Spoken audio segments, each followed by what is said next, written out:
Welcome to Behind the Bars, where we bring the unseen and the unheard stories from the depths of the prison system to the forefront. I'm your host, Jason Boss, and together we'll explore the madness, the chaos, and the harsh realities hidden behind the steel doors of prisons worldwide.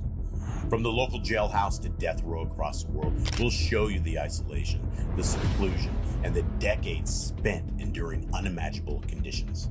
These are the stories of survival, struggle, and humanity in places most of us will never see. We're here to shine a light on what society often forgets, the voices of the incarcerated. Each story is real, each voice is authentic, and every moment reveals the raw, unfiltered truth of life behind the bars. Join me for a journey like no other, a journey into the darkness, the truth, and the resilience of the human spirit. This is Behind the Bars, real life, real stories. All right, everybody, ladies and gentlemen, friends and family, I have with me a very good friend. His name is Barry Chappell. He is the Wild West Gunman from Tombstone, Arizona. He was around 60 years old when he did the crime. I believe he's been incarcerated now for about over 10 years. And with me today, I am thankful that he spends his time and is able to sit and talk with us for a little bit. So directly live from the prison cells of Arizona, my friend Barry Chappell, how are you doing? Good day, brother. How are you doing? I'm good. I'm good. Another day out here in the land of the free. You have another day in the land of the locked away, and it's definitely crazy people with crazy people, right? So absolutely. I think that would be actually a good topic to talk about. And this week I've been talking to a lot of guys down in Texas. And we've been talking a lot about violence inside of the prisons and the way things are happening. And I guess it's so bad even over in Texas that just the other day, a couple of guards squared off. It was a black guard and a white guard, and they started duking it out. And nobody knew exactly what it was over, but that is the tension and what I started to call the rhythm of the prison environment. Can you take me through some of that, the rhythm of your prison?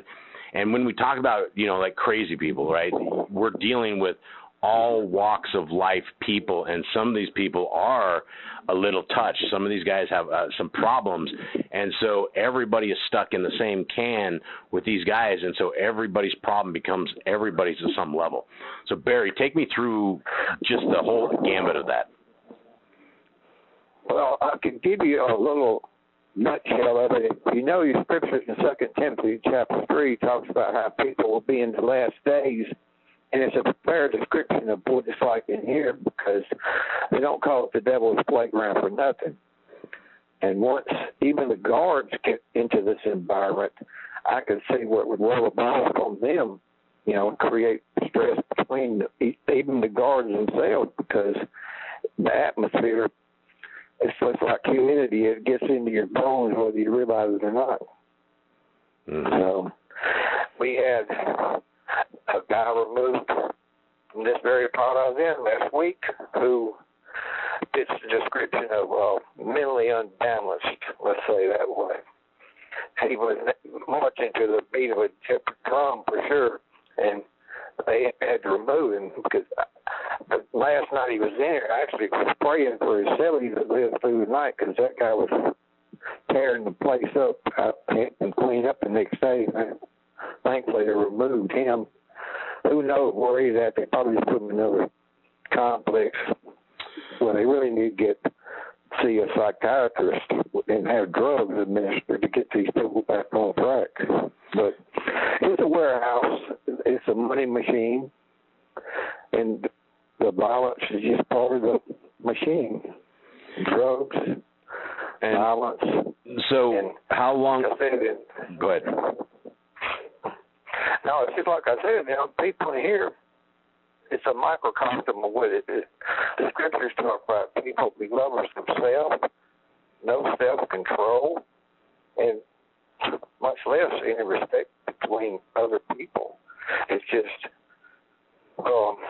and the outside world, you can kind of segregate yourself from those kind of people. Mm-hmm.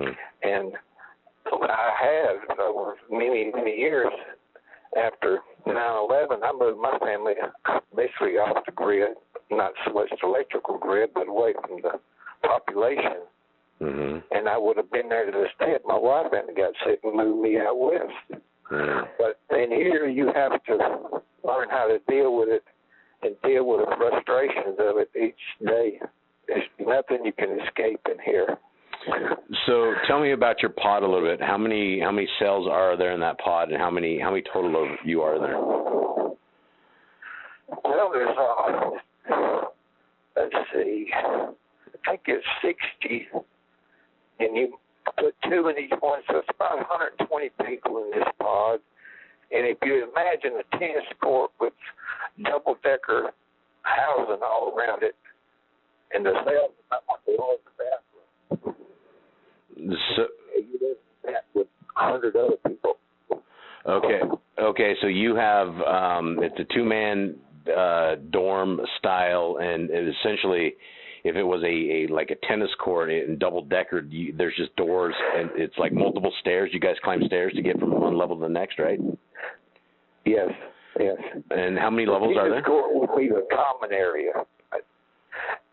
The cells on 3 sides lined the, let's say, the court where the tables are, people can talk or whatever, exercise. And the open end is, of course, not open. It's got the bars and the door that's locked. And we're locked in cells during count and overnight, of course. Mm-hmm. And what time do they pop your doors in the morning? 5 a.m. Okay, so does everybody, what does that look like, 5 a.m.? Does everybody get up, or some people sleep through it? Oh, there's always the ones that stay up all night that sleep in the day, and I'd say about half and half, you know. Mm-hmm. So half of them, for example, whenever the trays were brought in-house a couple of weeks ago, and we were slammed down for 6 days because of a homicide on the yard, we had to have meals in the house, and I would collect the trays because I'm a porter.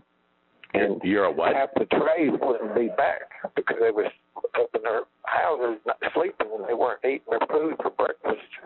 Okay, and you said you were a porter? Is that what that word is?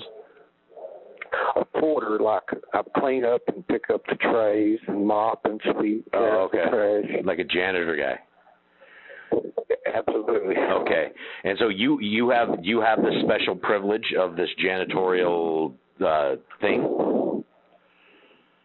Well, yeah. I've been the highest, what's called phase 3. They have 1 through 3. Phase 3 have no tickets, no disciplinary, and they're allowed to have those jobs, which I have the grand total of, I work 30 hours per week, and I get paid $7 per week. Okay, and so the state pays you then somehow? Yeah, I get it's what it's called, state pay, and it shows up on my books every 2 weeks. Like today, I got $14.25 for the last 2 weeks. Okay, and so what does that job entail? What does it take to make that money? Oh, I sweep the floors, I mop the floors, I pick up the trash, clean the microwaves, keep the sinks clean.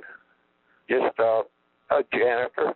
That's a good description. And how often? When do you have to start this? How much time a day does this take? I have 5 hours each day. You have 5. You said 5. 5 hours a day. Yeah, but I don't usually have to work that long. I can go out there doing a couple of hours. Okay. So, are there others of you that are in this cleaning squad that do this? Well, there's other people that get paid in here, yeah. What do they? I don't know about others. So, their job, yeah. What do others get paid in there for? What kind of jobs do they have? Well, I have some that are outside on the grounds that keep the grounds picked up, and they have some that work in the laundry, and of course they have the kitchen personnel, and the kitchen personnel, especially the cooks, probably get a little higher pay because it is a skilled position. Then they have the teacher's aides, the library clerks, which I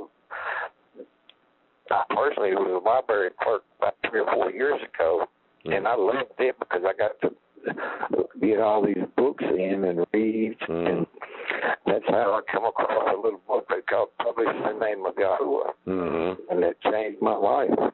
Amazing. So, so all these guys have jobs. Does everybody in your pod in there have jobs, or is it just a select few of you guys? No. I would say probably a dozen. Oh, okay. So you'd probably say about 10%. And do other inmates look at you differently because you have this job? Are you harassed because you work for them? No, not really, but most of them that do make comments, they're like, man, you're the only one that does anything in here. I'm OG, of course, which for those people who know what that means is an original gangster. But I look at it like an old guy. I'm not really a gangster. Barry, you mowed a individual down with a gun in the broad daylight like a gangster guy. I think you qualify as a gangster at this point. You may not feel like it, but I believe you qualify as one. I would call it as a gunfighter on a mission of vengeance. They would have called me a vigilante back in the day. Okay, awesome. Okay, so I fit the description of a vigilante a little more because I went that day for a gunfight. It just, turned out like it was, Well, your mugshot, you look like this old gunfighter. You look like somebody straight out of the Wild West. I mean, you put a cowboy hat on you. I mean, that dude, I was told that many a time. In fact, I had a nice lady from Safford, Arizona that come over, and she took a bunch of photos, and she said, I only take real cowboys, and I just did a show that come off of a hit. She said, yes, ma'am. It's your lucky day you found a real McCoy. All right. So here, what time do you start your janitorial stuff in the morning? I do it as soon as I get my shower. I get my shave, my shower off the bat. Then I go out there and work. Then I get me a little rinse off shower before I log down at 10:30. So what you do is your job is that pod, right? The pod that you live in. That's where you go out and clean.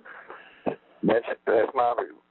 I carry the trash outside the pod when the doors are open and sit it on the sidewalk for the outside transporters to carry it to the compactor for it to be hauled away. What do you think about when you go through that door, carrying that trash out? Fresh air. Fresh air. Right. All right, so you're clinging all day. How many phones does this pod have for you guys? It probably has, each one has I think 7 or 8 phones, but since we are set up with these tablets now, not many people use the phones as it used to be. Because, like I say, these tablets you can phone inside the privacy of your cell. It's a lot quieter, as you can probably imagine. Right. Now, the pod that you're in is for elderly or for good behavior people. Is that correct? I wish. No. Okay, so that's... No, it's a mixed bag. Okay. There's a potpourri of crazy people in here. Hopefully, I should say. You have 1 minute left. Yeah. So how does that work in there? I mean, do they just come in and you guys discover they're crazy? Do they become crazy after time? What does it look like becoming crazy in there? Well, those kind of separate themselves, and if it gets too bad, it's highly suggested to the security people to have them removed for their own benefit, or they will get smashed out of here. So people will get put up with, they'll just be done with it, and they will they'll just beat them up? Yeah, if it gets to that point. Yeah. Okay, so let's go down the road of let's talk about what you have seen over the course of your time there on mental rehabilitation in people that are locked up, and the people that eventually kind of go, a little crazy. What does that look like?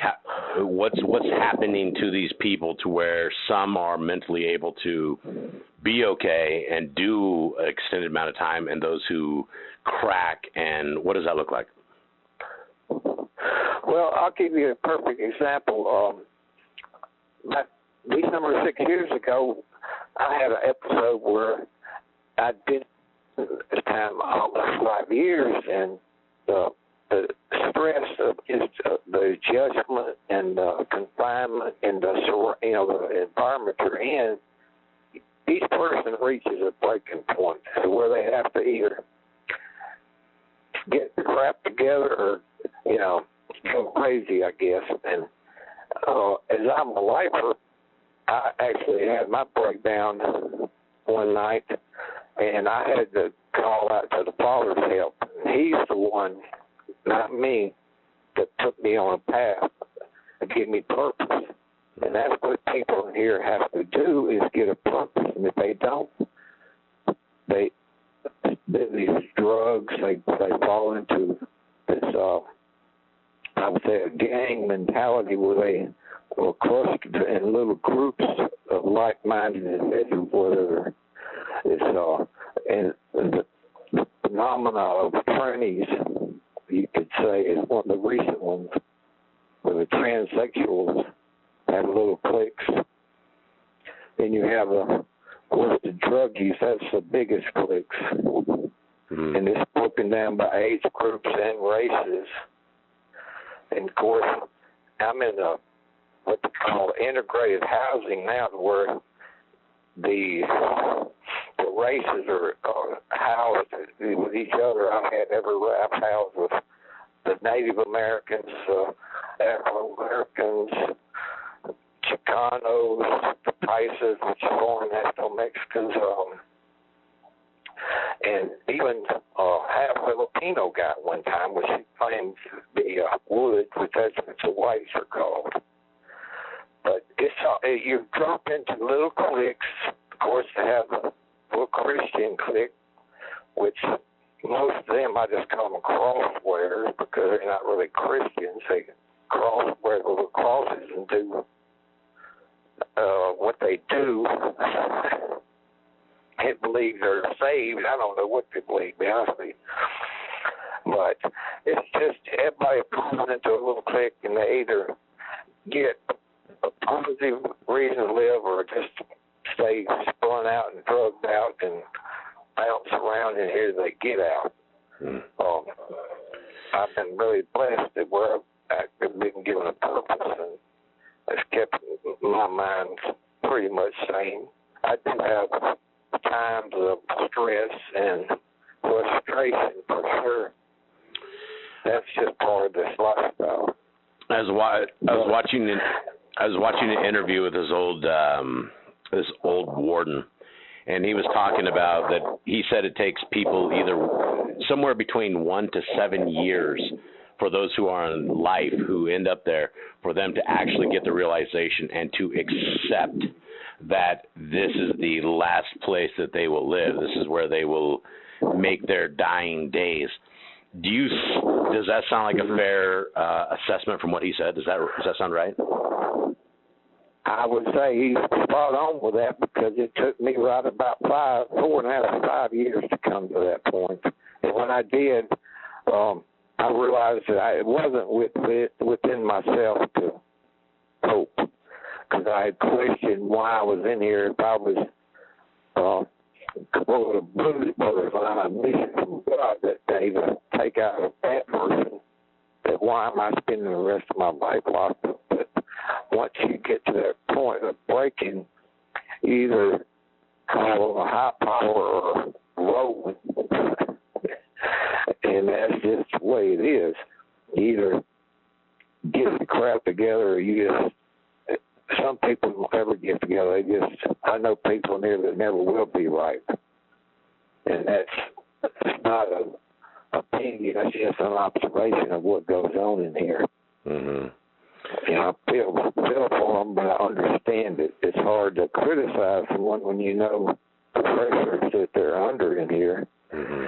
And, of course, whenever you're in here, your family, you're ostracized from your family, and whether or not you have family contact makes also a big part of survival and coping in here, actually, because if you have support from family members, you have a purpose to keep your crap together for them, if nothing else. And when these people are getting out in a few years, that support of something way positive out there is a goal, I would think, to get out and do right. But when the family just drops people completely for whatever reasons that may be justified, I don't know. These people seem to be live for today and to hell with tomorrow, you know. Now, how many? That's just what it is. Yeah, right. How many lifers are you around? Is everybody in your tier life, or are there guys getting out all the time? They set me up with a guy that literally got out on the 19th of February. He was in my cell for almost 3 weeks, which was a huge blessing because I got to introduce him to the way of Messiah, you know. Mm-hmm. And he's actually written me and actually sent 20 books, which is a rare thing. Wow. And he was, he's, you know, doing good out there. And he's in the halfway house, I guess would be the best description for it. Trying to get his legal and financial and probably, you know, his personal life out there together before he jumps back out into society, you know. And I'm going to do my best. I've written him twice, you know, and hopefully I can keep writing him and keep giving him a positive word, you know. Now, how many, go ahead. The lifers in here, if I had to guess, I would say it's less than 20%. Okay. And probably educated guess.